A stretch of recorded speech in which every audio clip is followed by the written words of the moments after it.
जय हिंद दोस्तों, स्वागत है आपका आपके अपने यूट्यूब चैनल चुन्नू जी के सेंटर पर। मैं राकेश कुमार राय उर्फ चुन्ना आपके लिए एडिटोरिया बिहार तथ्य संग्रह से बिहार जी के लेकर आया हूं। तो आज का जो टॉपिक है वो है आधुनिक बिहार, जिसको हम दो भागों में पढ़ेंगे। तो चलिए देखते हैं।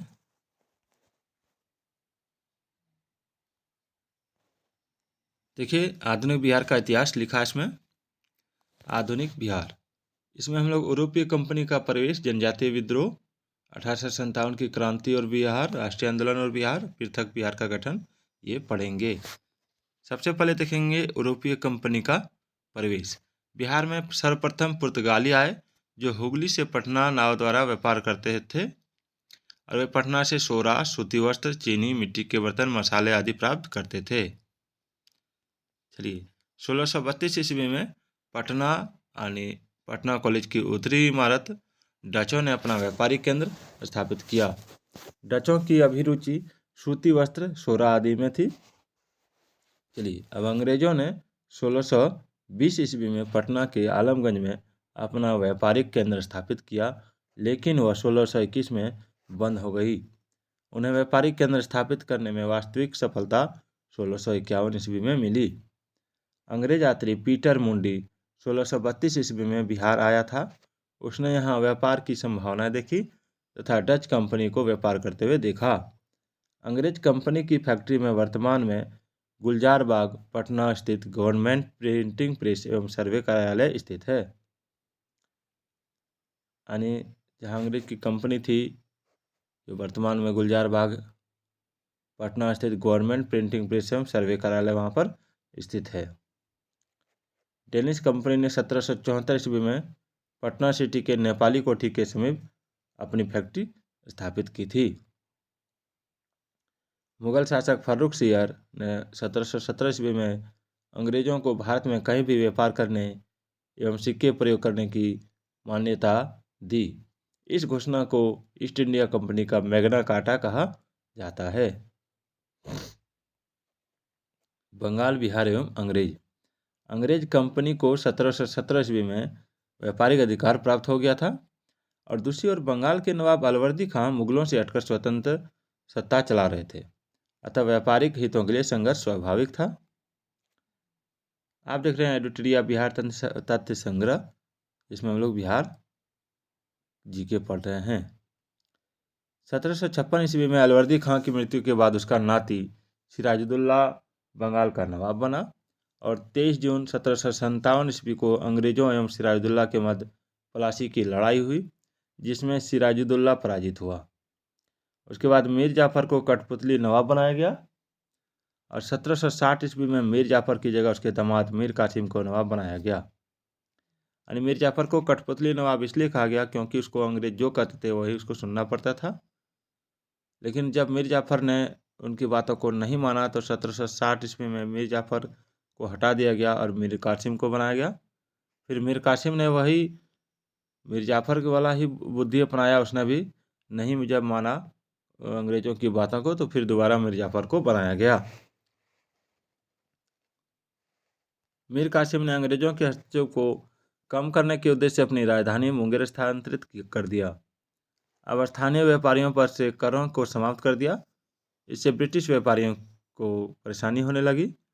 अंग्रेजों ने 1763 ईस्वी में मीर कासिम को हटाकर पुनः मीर जाफर को नवाब बना दिया। 1763 में मीर कासिम भागकर पटना आ गया, और पटना में उसने अंग्रेजी फैक्ट्री पर अधिकार कर लिया। इसके बाद वह अवध के नवाब शुजाउद्दौला एवं मुगल बादशाह शाह आलम द्वितीय से मिला, और तीनों की संयुक्त सेना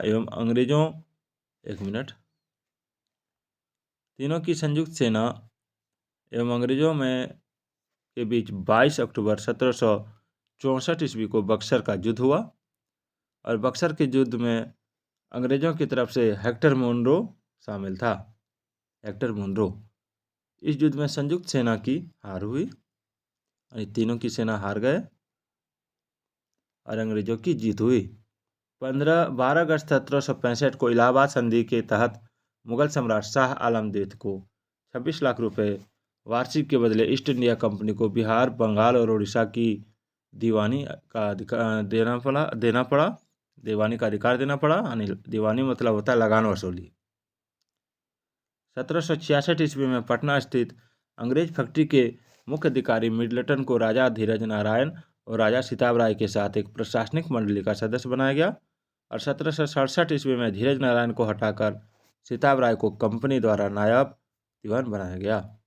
1770 ईस्वी में बंगाल बिहार के क्षेत्र में भीषण अकाल पड़ा और पटना, भागलपुर, दरभंगा, पूर्णिया में अकाल का प्रकोप भयंकर था।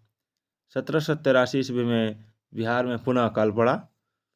जांच अधिकारी जॉन शोर ने अन्नागार के निर्माण का सुझाव दिया। इसके सुझाव पर 1784 ईस्वी में पटना में ब्रिटिश इंजीनियर जॉन गॉस्टिन द्वारा गोलघर का निर्माण कराया गया। अगर सवाल आया कि गोलघर का निर्माण कब कराया गया, तो 1784 ईस्वी में ब्रिटिश इंजीनियर जॉन गॉस्टिन के द्वारा। अब आ जाओ जनजातीय विद्रोह। जनजातीय विद्रोह में हम लोग पढ़ेंगे जनजातीय क्षेत्र में अंग्रेजों के बढ़ते राजनीतिक, आर्थिक एवं धार्मिक हस्तक्षेप के कारण कई जनजातीय विद्रोह हुए। बिहार के प्रमुख जनजातीय विद्रोह निम्नलिखित थे। तमाड़ विद्रोह 1790 से 94 जो छोटा नागपुर क्षेत्र में हुआ था। चेरो विद्रोह 1800 से 1802 पलामू में हुआ था। इसके नेतृत्वकर्ता भूषण सिंह थे। हो विद्रोह 1820-21 में सिंहभूम, इसके नेतृत्वकर्ता का पता नहीं है। कोल विद्रोह 1831-32 का छोटा नागपुर में, इसके नेतृत्वकर्ता बुद्धो भगत थे। और संथाल विद्रोह 1855-56 में संथाल परगना में हुआ, जो सिद्धू कानू चांद एवं भैरव थे इसके नेतृत्वकर्ता। सरदारी विद्रोह थे 1858-95 जो छोटा नागपुर सिंहभूम में हुआ था। और मुंडा विद्रोह थे 1895-1900 में छोटा नागपुर में हुआ था और इसका नेतृत्व बिरसा मुंडा ने किया था। और ताना भगत विद्रोह 1913-14 को हुआ था, जो गुमला में, जो जतरा भगत ने किया था। अब संथाल विद्रोह के बारे में पढ़ेंगे, जो 1855-56 ईस्वी में हुआ था। तो 1857 की क्रांति से तुरंत पहले यह विद्रोह भागलपुर से राजमहल तक के क्षेत्र में हुआ, जिसे दामन एक को के नाम से जाना जाता है। और यह जनजातीय शोषण के विरुद्ध प्रथम सशक्त जनजातीय विद्रोह था और इस विद्रोह का कारण बाहरी लोगों द्वारा शोषण, मांझी व्यवस्था एवं पराहा पंचायत व्यवस्था में परिवर्तन आदि था।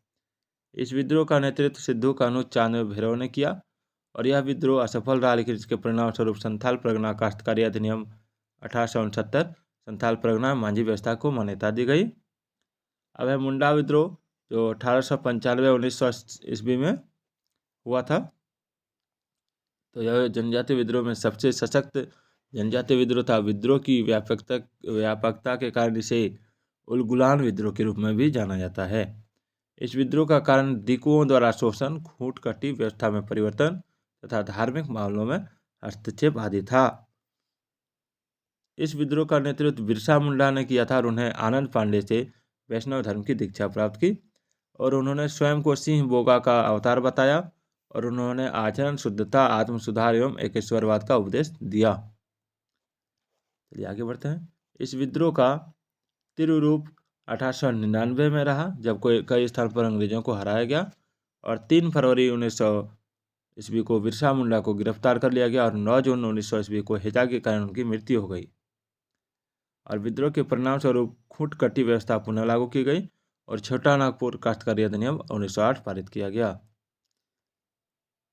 चलिए कल का टॉपिक रहेगा 1857 ईस्वी की क्रांति के पूर्व बिहार में हुए विद्रोह और आंदोलन। तो आज का ये वीडियो आपको कैसा लगा? ये 7 से 8 मिनट का वीडियो आपकी जीवन को बदल सकता है, इसलिए चैनल को लाइक, सब्सक्राइब और शेयर जरूर कीजिएगा। तो फिर मिलते हैं। जय हिंद, जय भारत।